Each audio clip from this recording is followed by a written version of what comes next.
একটি শিশু যার বয়স 1 বছর হয়ে গিয়েছে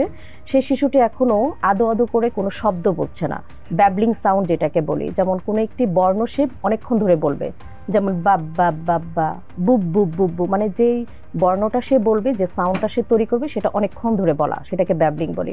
অথবা যে শিশুটা এখনো ব্যাবলিং করছে না, 1 বছর হয়ে গিয়েছে, সে তার জেস্চার বা পয়েন্টিং এর মাধ্যমে তার মনের ভাব প্রকাশ করতে পারছে না, তাহলে এই 3টা ডেঞ্জার সাইন 1 বছর বয়সের জন্য।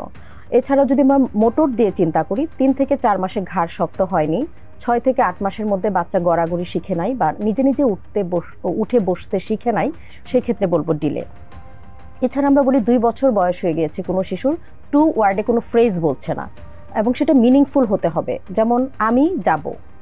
কোলে নাও, বাইরে যাব,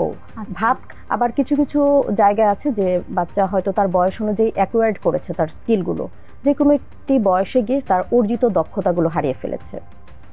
যেমন 1.5 বছর, 2 বছর, 2.5 বছর বা 3 বছর পর্যন্ত শিশুটি ভালো ছিল, তার যেই অ্যাচিভমেন্ট গোলস ছিল সেগুলো কিন্তু অ্যাচিভ করেছে, কিন্তু দেখা গেল হঠাৎ করে সে আর কথা বলছে না, তার কমিউনিকেশনে বিশাল বড় গ্যাপ, সোশ্যালাইজেশনের প্রবলেম। তখন আমরা বলি যে these are the signs for red flags, এবং we have to concern to take treatment from neuro developmental specialist.